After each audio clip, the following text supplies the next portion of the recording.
యావత్ భారతీయ ప్రజలుకి దిగ్భ్రాంతికి కారణమైనటువంటి సంఘటన కోల్కతా సంఘటన. ఈ సంఘటన విన్న దగ్గర నుంచి యావత్ భారతీయ ప్రజలు ఇప్పటికి కూడా కోలుకోలేకుండా ఈ సంఘటన యొక్క పరిష్కారం ఏంటి అని వాళ్ళు ఆలోచించడం మొదలుపెట్టారు. ఈ సంఘటనకు పాల్పడినటువంటి నిందితులు ఎవరైతే ఉన్నారో తప్పనిసరిగా వీళ్ళని శిక్షించాలి, త్వరగతికంగా నిర్ధారణ చేయాలి అని యావత్ భారతదేశంలో ఉన్నటువంటి అన్ని రాష్ట్రాల వారు ధర్నాలు, రాస్తాకోలు చేస్తున్నారు.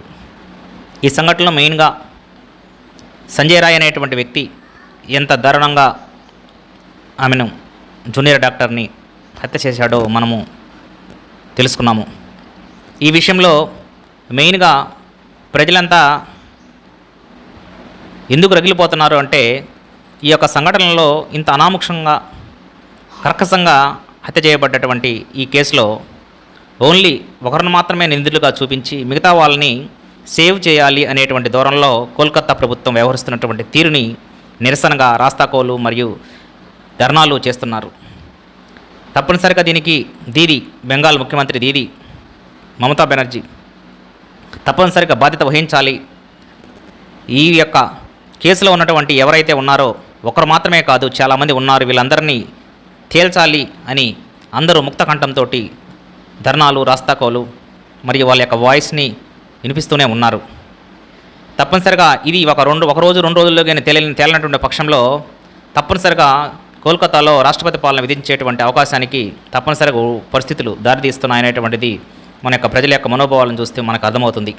దీనిలో భాగంగానే ఏదైతే దీనికి సంబంధించినటువంటి వెంటనే సిబిఐకి అప్పచెప్పడము, సిబిఐ వాళ్ళు సుప్రీంకోర్టుని ఆశ్రయించడము, త్వరగతికంగా టెస్టులు చేయడానికి అనేటువంటి విషయంలో సిబిఐ ఈ యొక్క కేసుని సుమోటోగా స్వీకరించి దీనికి కారణమైనటువంటి వ్యక్తుల్ని మరియు దీనికి దారితీసినటువంటి పరిస్థితుల్ని ఇమీడియట్లీగా మాకు నివేదిక పంపాలి అని వాళ్ళు త్వరగతం చేశారు ఈ యొక్క కేసుని.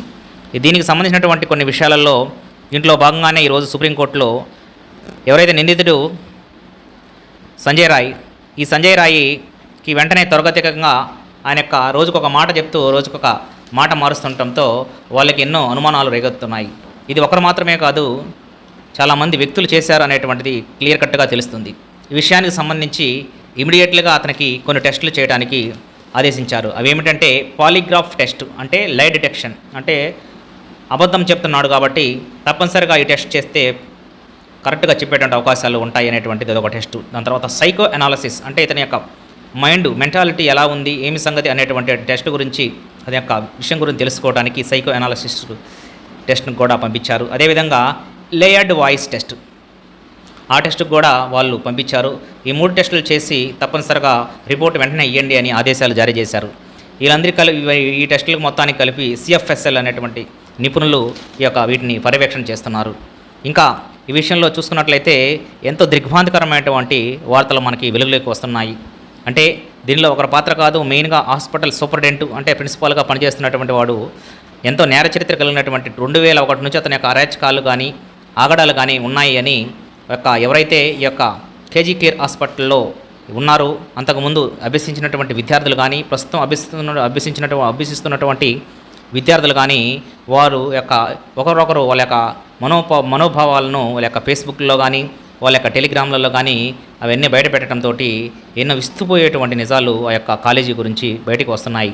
దీనికి మెయిన్గా ఎవరైతే సందీప్ ఘోష్ అనేటువంటి ఒక ప్రిన్సిపాల్ అతని యొక్క అరాజకాలు ఫస్ట్ అతనే ముద్దాయిగా ఉండేటువంటి అవకాశం తేటతెల్లమవుతుంది.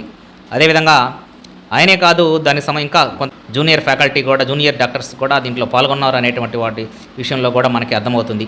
ఇవన్నీ ఏదేమైనా సరే ఎంతమంది అయితే ఉన్నారో ఒకరి మీదనే కాకుండా వీళ్ళందరూ కలిసి అతన్ని పావుగా వాడుకొని అతన్ని ఎరగా వేసి ఎస్కేప్ చేయాలని ఈ యొక్క కేసుని తప్పుదోవ పట్టించాలని అక్కడ ఉన్నటువంటి నిన్న మొన్న జరిగినటువంటి రాస్తా రోకులలో కానీ విద్యార్థులు వేల సంఖ్యలో పాల్గొంటే వాళ్ళకి సంబంధించినటువంటి కొంతమంది వచ్చి అక్కడ ఉన్నటువంటి ఎక్కడైతే అక్కడ హత్యాయత్నం జరిగిందో ఆ యొక్క థియేటర్ రెస్ట్ రూమ్ ఉందో, రెస్ట్ రూమ్ అంటే సెమినార్ హాల్ దగ్గర, ఆ సెమినార్ హాల్ యొక్క ఎక్కడైతే అక్కడ ఆ యొక్క ఐడెంటిఫికేషన్స్ దాని తర్వాత గుర్తులు ఉన్నాయో వాటన్నిటిని చెరిపేసేటువంటి కోణంలో వారి యొక్క సిబ్బందితోటి వాటి మొత్తాన్ని ధ్వంసం చేయించి వాటిని కోణంలో సుప్రీంకోర్టు కూడా స్వీకరించినటువంటి సమయంలో తప్పనిసరిగా ఈ యొక్క నిజాలు వెలుగులోకి వచ్చి ఎవరైతే నిందితులు ఉన్నారో ఈ నిందితుల్ని ఇమీడియట్లీగా ఒకరు మాత్రమే కాదు, ఎవరైతే ఉన్నారో ఈ యొక్క గ్యాంగ్ రేపుకి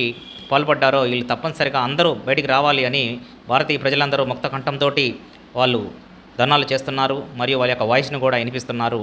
ఎందుకంటే దీనికి సంబంధించినటువంటి ఈమె మమతా బెనర్జీ ఎవరైతే ఉన్నారో దీది, ఆమె వాళ్ళని ఒకరినే పోవుగా చేసుకొని మిగతా వాళ్ళందరినీ సేవ్ చేసేటువంటి కోణంలో ప్రభుత్వం ఉంది కాబట్టి ఆమె మీద అందరూ వారి యొక్క బెంగాల్ ప్రభుత్వంలోనే కాదు, ప్రభుత్వ ప్రజలే కాదు, మిగతా స్టేట్ ప్రజలు కూడా అందరూ కూడా ఆమె మీద తిరగబడేటువంటి ఒక రోజులు దగ్గర పడ్డాయి. అందువల్ల తప్పనిసరిగా ఎవరైతే ఉన్నారో ఎంత వారైనా సరే వాళ్ళని ఉపేక్షించకుండా శిక్షించాలని అందరూ భారతీయ ప్రజలు కోరుకుంటున్నారు.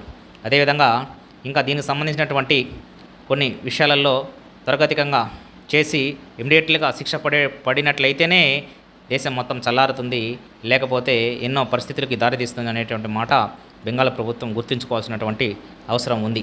ఈరోజు వచ్చినటువంటి రిపోర్ట్స్ మనము పరిశీలించినట్లయితే, అంటే సాటర్డే సండే మండేలలో చూసినటువంటి పరిస్థితులు చూసినట్లయితే కొన్ని ఎంతో దిగ్భ్రాంతి గురి చేసేటువంటి కొన్ని రిపోర్ట్స్ బయటకు వచ్చాయి. అంటే పోస్ట్మార్టం రిపోర్ట్లలో, ఈ పోస్ట్మార్టం రిపోర్ట్లలో స్పెర్మ్ కౌంట్స్ను పరిశీలించినట్లయితే దాదాపు 1.5 ml మామూలుగా అయితే ఉన్నటువంటి స్పెర్మ్ యొక్క కౌంటు దాదాపు 15 ml స్పెర్మ్ కౌంటు ఉండటం వల్ల ఎంతో ఆశ్చర్యపోయారు. అంటే దీన్ని బట్టి దీనికి సంబంధించినటువంటి ఒకరు కాదు చాలామంది ఉన్నారు అని వాటిని కూడా DNA టెస్ట్కి పంపించారు. అవి కూడా ఆ విషయాలు కూడా బయటికి రావాల్సి ఉంది. అదేవిధంగా ఆమెను చంపేసినటువంటి తీరు చూసినట్లయితే ఇది మామూలుగా నిర్భయ 1 కన్నా దారుణమైనటువంటి పరిస్థితుల్లో ఆమె చనిపోయినట్టు మనకు తెలుస్తుంది. ఆమె యొక్క గొంతు దగ్గర నులిమినప్పుడు ఆమె యొక్క గొంతు దగ్గర ఉన్నటువంటి సున్నితమైనటువంటి బోన్స్ మొత్తం కూడా ఇరిగిపోయినటువంటి సమయంలో అది ఒక విషయం బయటపడింది. అదేవిధంగా శరీరంలో ఉన్నటువంటి 14 గాయాలయ్యాయి. 14 ప్రాంతాలలో 14 గాయాలయ్యి అక్కడ రక్తస్రావము జరగటం వల్ల ఏవైతే ప్రైవేట్ పార్ట్స్లో కానీ మిగతా భాగాలలో కానీ మామూలుగా కళ్ళకి ఆల్రెడీ స్పెట్స్ పగిలిపోవడం వల్ల కళ్ళ నుంచి వచ్చినటువంటి రక్తస్రావాలు కానీ ఇవన్నీ చూస్తే ప్రజలందరూ కూడా ఉడికిపోతున్నారు. దీనికి సంబంధించినటువంటిది తప్పనిసరిగా నిజాలు నిర్భయంగా బయటికి తీసి ఎవరైతే శిక్షకు అర్హులయ్యారో వాళ్ళందరినీ తప్పనిసరిగా వాళ్ళని తగినటువంటి శిక్ష వేయాలని అందరూ కోరుకుంటున్నారు. ఇవన్నీ జరగాలని మనం కూడా కోరుకుందాము. Thank you.